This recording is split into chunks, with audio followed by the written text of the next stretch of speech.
Hello friends, तो आज मैं आपके लिए लेकर आया हूँ कार्तिक आर्यन की फिल्म फ्रेडी को लेकर। यह फिल्म काफी अच्छी है, आपको ये जरूर पसंद आएंगी। तो शुरू करते हैं बिना कोई देरी के। तो दोस्तों, यह कहानी है फ्रेडी नाम के एक डॉक्टर की, जो कि अपनी जिंदगी में काफी अकेला होता है। उसकी एज अब 30s में चल रही थी, लेकिन उसकी शादी अभी तक नहीं हुई थी और उसने 5 सालों से मैट्रिमोनियल साइट पर अपनी प्रोफाइल बनाकर रखी थी, लेकिन अभी तक उसे कोई भी पार्टनर नहीं मिला था। एक दिन वो कैफे ब्लू नाम के एक रेस्टोरेंट में जाता है एक लड़की से मिलने के लिए, और वह लड़की उसकी प्रोफाइल देखकर उससे मिलने यहाँ आई थी। लड़की जब फ्रेडी से बातें कर रही होती है और तब फ्रेडी का ध्यान उसके बूब्स पर जा रहा होता है, और ये सब देखकर उस लड़की को काफी अजीब लगता है और वो वहाँ से उठकर चली जाती है। रात को वो अपने टॉयज को पेंट कर रहा होता है। उसके पास उसका एक पेट कछुआ होता है और उसका नाम उसने हार्डी रखा हुआ होता है, और वो उसे अपना दोस्त माना करता था क्योंकि उसके अलावा उसका कोई दोस्त था ही नहीं। कि तभी उसकी आंटी का उससे कॉल आता है और वो उससे पूछती है कि उसकी डेट कैसी रही। फ्रेडी कहता है कि वह लड़की अचानक उठकर चली गई थी, जिस वजह से उसकी अभी भी बात नहीं बन पाई है। फ्रेडी के सोसाइटी में एक कपल रहा करता था जो लेट नाइट पार्टीज करके आया करते थे, और वो खिड़की से उन्हें देखता है किस करते हुए, और उसके मन में यह उत्तेजना होती है कि आखिरकार उसे उसकी पार्टनर कब मिलेंगी। अगले दिन फ्रेडी अपने क्लिनिक में जाता है,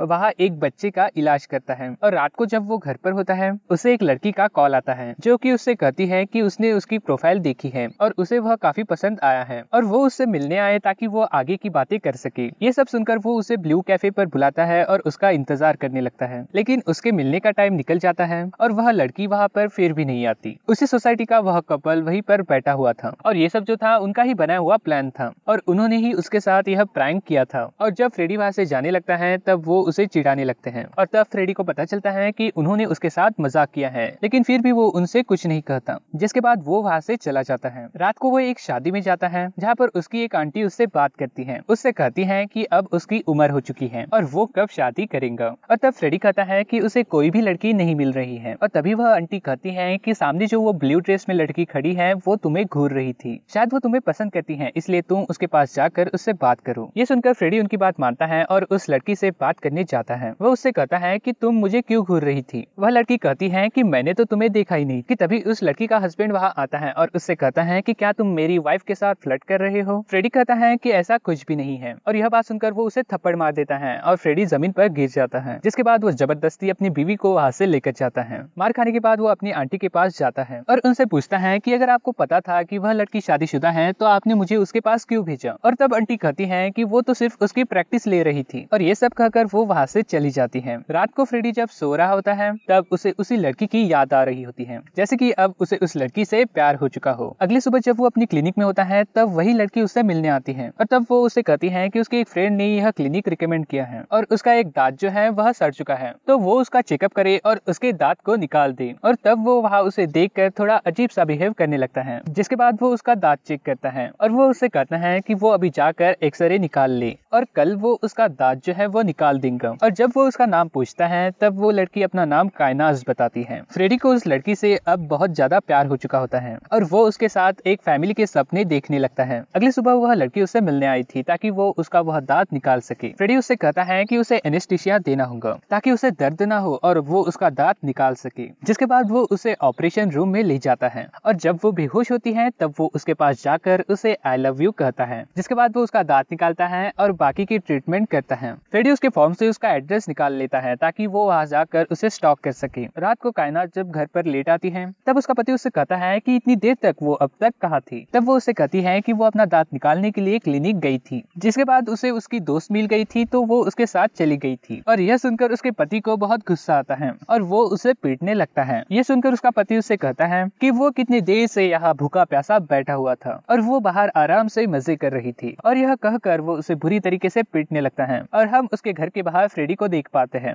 जो कि ये सब कुछ देख रहा था, और ये सब वायलेंस देखकर उसे भी काफी गुस्सा आता है और वो कि वो उस बंदी के पास जाकर उसे काफी पीटे, लेकिन तब वो अपने आप को रोक लेता है और अपने घर चला जाता है। और रात को जब वो सो रहा होता है तब उसे अपने बचपन की एक याद आती है कि कैसे उसके पिता ने उसकी माँ को चीटर कहा था और उसे जान से मार डाला था, जिसके बाद उसने खुद को भी गोली मारकर अपने आप को भी मार डाला था। और फ्रेडी ने अपने माँ बाप की मौत अपनी आंखों के सामने देखी थी, और इसी वजह से वो काफी ट्रोमेटाइज हो गया था और उसका कोई भी दोस्त नहीं बन पाता था। अगले दिन वो अपने क्लिनिक में कायनास का इंतजार करता है, लेकिन कायनास क्लिनिक में नहीं आती, इसलिए वो कायनास को कॉल करता है और उससे पूछता है कि आखिरकार वो क्यों नहीं आई। और तब वो बताती है कि उसका पति नहीं चाहता कि वो बाहर जाए, इसलिए वो अपने चेकअप के लिए वापस से नहीं आ सकती। ये सुनकर फ्रेडी कहता है कि वो उसके घर के पास आ रहा है उससे मिलने के लिए, और तब कायनाज राजी हो जाती है और उससे मिलने के लिए जाती है। फ्रेडी उसके चेहरे पर कुछ लाल निशान देख पाता है और वो समझ जाता है कि ये मार के ही रैशेस होंगे, और तब वो उससे कहता है कि यह रैशेस कैसे आए, और तब वो उसे बताती है कि उसका पति हमेशा उसे मारा पीट किया करता है। जिसके बाद फ्रेडी उसे आइसक्रीम खिलाता है ताकि उसका मूड फ्रेश हो सके। जिसके बाद वो कायनाज से कहता है कि वो चिंता ना करे। फ्रेडी अब काफी सज धज के रहने लगता है क्योंकि अब उसे उससे प्यार हो चुका था, और वो हमेशा उसके सामने बंठन करके ही जाया करता था। रात को वो हमेशा उसके घर के बाहर रहता है ताकि वो उसे स्टॉक कर सके, और एक रात वो उसके पति को घर से बाहर निकलता हुआ देख पाता है, जो कि जॉगिंग के लिए बाहर आया था। मौका देखकर वो कायनाज को कॉल करता है और उससे मिलने के लिए कहता है। कायनाज कहती है कि वो कल उसके साथ कॉफी के लिए चल सकती है, और अब उन दोनों के बीच नजदीकियां बढ़ने लगती हैं और अब वो अच्छे दोस्त बन जाते हैं। एक दिन थिएटर में कायनाज फ्रेडी को किस कर देती है क्योंकि वो भी उससे अब प्यार करने लगी, और जब वो घर जाती है तब वो उसके कॉल का जवाब देना बंद कर देती है। अगले दिन फ्रेडी को उसकी चिंता होने लगती है, इसलिए वो उसके घर पहुंच जाता है उससे मिलने के लिए, और तब कायनाज जब उसे उसके सामने देखती है तो वो उसके गले लग जाती है, और उसके चेहरे पर निशान देखकर वह समझ जाता है कि उसके पति ने उसे काफी मारा है। और तब वो उससे पूछता है कि आखिरकार उसका पति करता क्या है। जिसके बाद वो कहती है कि उसके पति का कैफे है जिसका नाम कैफे ब्लूज है। जिसके बाद वो उसे शांत करता है और वहां से चला जाता है। जिसके बाद उसकी आंटी उसे कॉल करती है और उससे पूछती है कि वो कब शादी करेगा, और तब वो उन्हें बताता है कि उसे एक लड़की मिल चुकी है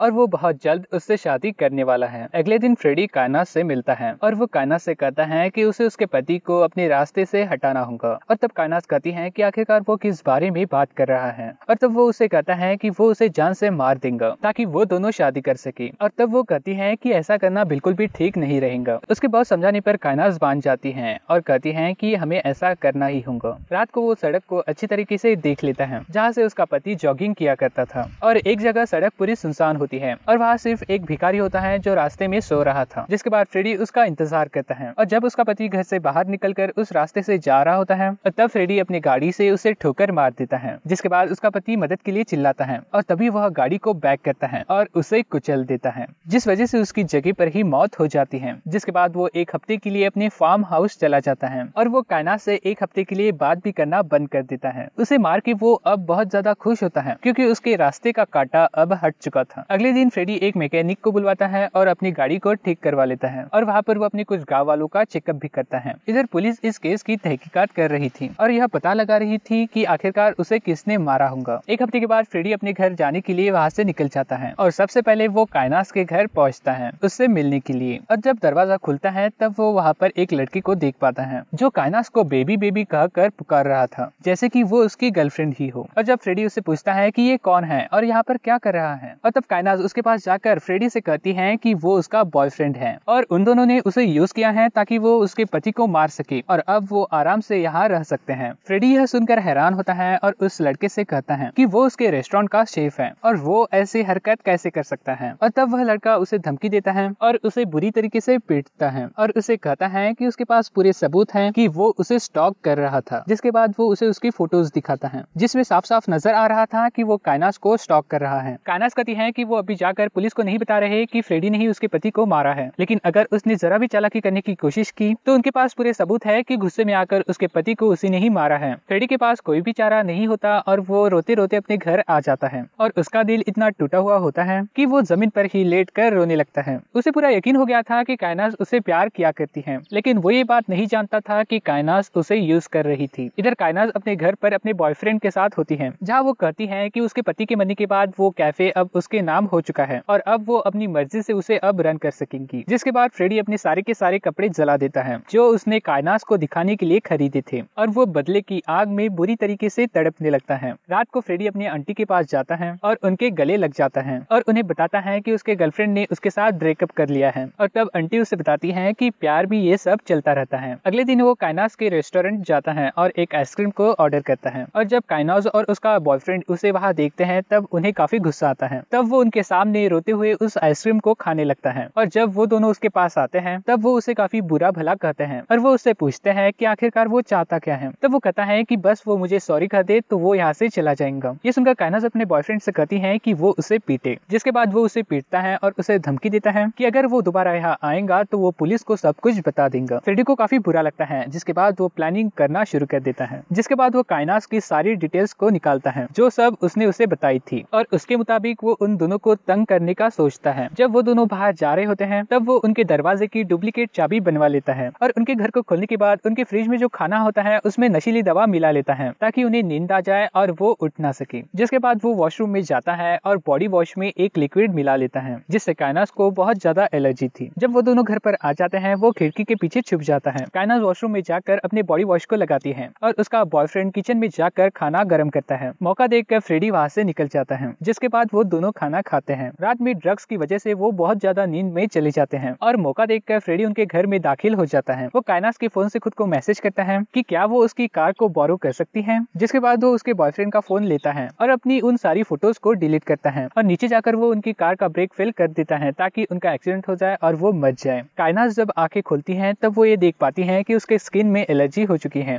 जिसके बाद वो अपने बॉयफ्रेंड को उठाती है और हॉस्पिटल के लिए निकल जाते हैं और बीच में ही गाड़ी का एक्सीडेंट हो जाता है और उसमें उन दोनों को काफी चोटें आती हैं। दोनों की जान बच गई होती है और वो ये सोच रहे होते हैं कि आखिरकार ये सब कैसे हो गया। अगले दिन जब वो अपने घर पर होते हैं तब काइनास को अपने रेस्टोरेंट से कॉल आता है कि किसी ने उसके रेस्टोरेंट का बैड रिव्यू दिया है और वो काफी वायरल हो गया है और उनके रेस्टोरेंट में कोई भी नहीं आ रहा। जिसके बाद ये सुनकर वो दोनों तैयार होकर वहां से निकल जाते हैं और जब वो वहां से जा रहे होते हैं तब वो उनके घर में दाखिल हो जाता है, उनका लैपटॉप चलाकर कुछ चेंजेस करता है और वहां से चला जाता है। इधर काइनास अपने मैनेजर से पूछती है कि वो कौन था जिसने ऐसा रिव्यू दिया है। उसका मैनेजर कहता है कि उसके खाने में उन्हें लिजर्ट मिली थी, जिस वजह से उसने रिव्यू को पोस्ट कर दिया और वो वायरल हो गया। कि तभी काइनास फेसबुक देखती है और उसे पता चलता है कि उसके बॉयफ्रेंड ने उसकी एक न्यूड फोटो को पोस्ट किया है। ये देखकर वो उससे पूछती है कि आखिरकार तुमने यह पोस्ट क्यों किया। तब वो कहता है कि ये जरूर फ्रेडी का काम होगा जो उन दोनों के साथ ये सब कर रहा है। ये सुनकर काइनास अपने मैनेजर को फ्रेडी की फोटो दिखाती है और उससे पूछती है कि क्या वो यही आदमी था। तो वो कहता है कि शायद इसी बंदे ने यह रिव्यू किया था और इसलिए वो दोनों फ्रेडी से मिलने जाते हैं, लेकिन फ्रेडी पहले से ही पुलिस को कॉल कर चुका था। और जब वो दोनों वहाँ पर पहुँचते हैं तब रेमंड फ्रेडी को काफी पीटता है। फ्रेडी कहता है कि वो बस सॉरी चाहता है और इसके बाद वो ये सब बिल्कुल नहीं करेगा, लेकिन वो दोनों उसकी एक नहीं सुनते और उसे मारने पीटने लगते हैं। जिसके बाद वहाँ पर पुलिस आ जाती है और उनसे पूछती है कि वो दोनों ऐसा क्यों कर रहे हैं। तब काइनास इंस्पेक्टर को बताती है कि फ्रेडी ने ही उसके पति को मारा है क्योंकि वो एक स्टॉकर है और वो उससे प्यार किया करता था और इस बात का हमारे पास सबूत भी है और मैं आपको वो दिखाऊंगी। और जब वो सबूत दिखाने के लिए आगे बढ़ते हैं पता चलता है कि उनके फोन में वह फोटोज है ही नहीं जिनसे उनकी बात साबित नहीं हो पाती। और इंस्पेक्टर कहता है कि वो एक रेप्यूटेड डॉक्टर है और वो बिल्कुल भी ऐसे काम नहीं कर सकता। वो फ्रेडी से कहता है कि उनके साथ उन्हें क्या करना चाहिए। तब फ्रेडी कहता है कि वो कोई भी कंप्लेंट दाखिल नहीं करना चाहता। यह सुनकर इंस्पेक्टर उन दोनों को यहाँ से भगा देता है और फ्रेडी से कहता है कि अगर वो दोनों दोबारा से उसे परेशान करे तो मुझे कॉल कर देना। और जब वो दोनों घर पर पहुंचते हैं तब वो फ्रेडी को परेशान करने के बारे में सोचते हैं। अगले दिन फ्रेडी अपने आंट से मिलने जाता है जहाँ पर वो पूछता है कि मेरे पिता ने मेरी माँ को आखिरकार क्यों मारा। जहाँ पर आंट कहती है कि उसके पिताजी जो थे वो काफी शक किया करते थे और इस वजह से उसने उसे मार दिया और खुद को भी मार डाला। रात को जब फ्रेडी अपने घर पर पहुंचता है तब वो देख पाता है कि सारा सामान गिरा पड़ा है और वो समझ जाता है कि ये जरूर रेमंड का काम है। उसे वहाँ पर एक बुलेट भी मिलती है जो कि एक मैसेज था कि अगर वो उनसे उलझेगा तो वो उसे मार डालेंगे। ये देखकर फ्रेडी काइनास को कॉल करता है और कहता है कि जैसे तुमने मेरे घर पर बुलेट छोड़ रखी है वैसे ही उसने उसके घर पर सांप छोड़ रखा है, इसलिए बच कर रहे। ये सुनकर वो दोनों काफी डर जाते हैं और एक लॉज में जाकर रुकते हैं। जिसके बाद वो उसे कॉल करते हैं और कहते हैं कि क्या उसे उसका कछुआ मिला। और जब वो अपने कछुए को ढूंढने लगता है तब वो उसे नहीं मिलता। तब वो उससे कहते हैं कि उन लोगों ने उसका सूप बनाया और वो काफी स्वादिष्ट था। और ये सुनकर तो फ्रेडी को बहुत ज्यादा गुस्सा आता है और जब वो सीसीटीवी फुटेज देखता है तब रेमंड साफ साफ नजर आ रहा था और वो उसके कछुए को चुरा कर ले जा रहा था। फ्रेडी इससे काफी रोने लगता है और उसे काफी ज्यादा गुस्सा आता है। अगली सुबह वो अपने नौकर को फोन करता है और उससे कहता है कि अपने फार्म हाउस को 4 दिन के लिए खाली कर दे और वो अपने दोस्तों के साथ वहाँ एंजॉय करने के लिए आ रहा है। जिसके बाद वो उस भिखारी के पास जाता है जो उस रोड पर रहा करता था। वो उसे कुछ पैसे देता है और पुलिस के पास जाने के लिए कहता है। बेगर तुरंत पुलिस के पास जाता है और उन्हें बताता है कि उसने उस रात उस मर्डर को देखा था और वो गाड़ी किसी और की नहीं बल्कि डॉक्टर फ्रेडी की ही थी। जिसके बाद इंस्पेक्टर फ्रेडी के घर पर जाते हैं ताकि वो उससे पूछताछ कर सके, जहाँ पर फ्रेडी उन्हें बताता है कि वह गाड़ी उसी की ही थी। लेकिन तब वो गाड़ी मैं नहीं बल्कि रेमंड चला रहा था क्योंकि रेमंड काइनास का बॉयफ्रेंड है और उन दोनों ने उसके पति को रास्ते से हटाने के लिए उसे मार डाला। सबूत के तौर पर वो उन्हें काइनास का वो मैसेज भी दिखाता है। वो बताता है कि उस रात उसने कार को बोरो किया था और जब वो कार वापस आई तो उसपे कुछ खून लगा था और वो थोड़ी टूटी फूटी भी थी, इसलिए मुझे लगता है कि उसने जरूर खुद के पति को मरवा डाला होगा। तब से ही वो दोनों मुझे परेशान करने लगे हैं ताकि मैं यह बात पुलिस को ना बता सकूं। फ्रेडी उन्हें वह सीसीटीवी फुटेज भी दिखाता है जिसमें रेमंड साफ नजर आ रहा था और वो उन्हें बताता है कि वो मेरे घर पर आए थे और उन्होंने मेरे कछुए को भी मार डाला। यह देखकर पुलिस इंस्पेक्टर समझ जाता है कि उन दोनों ने ही उसे मारा है। वो तुरंत काइनास को कॉल करता है और पुलिस स्टेशन आने के लिए कहता है। फ्रेडी अपने फार्म हाउस जाने के लिए निकल जाता है और वो काइनास को कॉल कर कहता है कि उसने पुलिस को सब कुछ सच सच बता दिया है और अब वो तुम्हारे पीछे पड़ेंगे, लेकिन मैं अभी भी तुम्हें बचा सकता हूँ अगर तुम मुझे सॉरी कहो। काइनास कहती है कि मैं कहा तुमसे मिलने आऊँ। जिसके बाद फ्रेडी कहता है कि वो मेरे फार्म हाउस पर आ जाए, साथ ही अपने साथ सूटकेस ले आना क्योंकि मैं सूटकेस ले आना भूल चुका हूँ। यह सुनकर वो दोनों उसकी बात मान लेते हैं और फैसला करते हैं कि वहाँ पर वो दोनों फ्रेडी को जान से मार देंगे। और जब वो दोनों वहाँ पर पहुँचते हैं तब फ्रेडी उन दोनों का स्वागत करता है। तभी वो ये देख पाते हैं कि फ्रेडी के पास गन है जो टेबल पर पड़ी हुई है और जब वो वाइन सर्व करने के लिए जाता है तब काइनास उसकी गन उठा लेती है और उसे गन दिखाकर कहती है कि अब वो तुम्हें जिंदा नहीं छोड़ेंगी। और जब वो उसे शूट करती है तो देख पाती है कि उस गन में गोलियां ही नहीं है। जिसके बाद फ्रेडी यह देखकर हंसने लगता है और उन पर हमला करता है और जब उन दोनों की आंखें खुलती हैं और तब वो अपने आप को बंधा हुआ पाते हैं। फ्रेडी उनके पास आकर उनसे कहता है कि वो दोनों अब बिल्कुल भी जिंदा नहीं बचेंगे। कि तभी काइनास उससे कुछ कहना चाहती है। जिसके बाद फ्रेडी उसके मुंह से वह गैर हटाता है। वह बताती है कि वो अब भी तुमसे प्यार करती है। यह सुनकर फ्रेडी उससे कहता है कि वो उसे एक चांस देने के लिए तैयार है। जिसके बाद वो उसके सामने एक सेलो लाता है और उसे बजाने के लिए कहता है क्योंकि एक दिन उसने कहा था कि वह उसकी माँ की बहुत बड़ी फैन है और उसकी माँ जो थी वो एक सेलो प्लेयर थी और तब काइनास उस सेलो को नहीं बजा पाती। और तब फ्रेडी उससे कहता है कि तुमने मुझसे यह भी झूठ बोला था, इसलिए वो उसे वापस से बांध देता है। जिसके बाद वो उसके बॉयफ्रेंड के सारे दांत निकाल देता है। जिसके बाद वह दर्द झेलते हुए उसकी मौत हो जाती है और वो उसके फार्म में बाहर गाड़ देता है। और इधर पुलिस जब उनके घर पहुंचती है और तब वो उन्हें नजर नहीं आते। जिनके बाद उनके लैपटॉप में उन्हें एक सीसीटीवी फुटेज मिलती है जिसमें यह नजर आ रहा था कि वो सूटकेस लेकर कहीं तो भी भागने की कोशिश कर रहे हैं। जिसके बाद उन्हें लगता है कि वह शहर छोड़कर कहीं तो भी भाग चुके हैं। जिसके बाद फ्रेडी काइनास के भी सारे दांत निकाल देता है और उसे भी काफी तेज दर्द होने लगता है। जिसके बाद उसे भी गार्डन में ले जाकर उसे दफना देता है। एंड सीन में हम फ्रेडी को देख पाते हैं जो उनके कब्र पर लेटा हुआ था। इसी के साथ यह मूवी यहीं पर खत्म हो जाती है।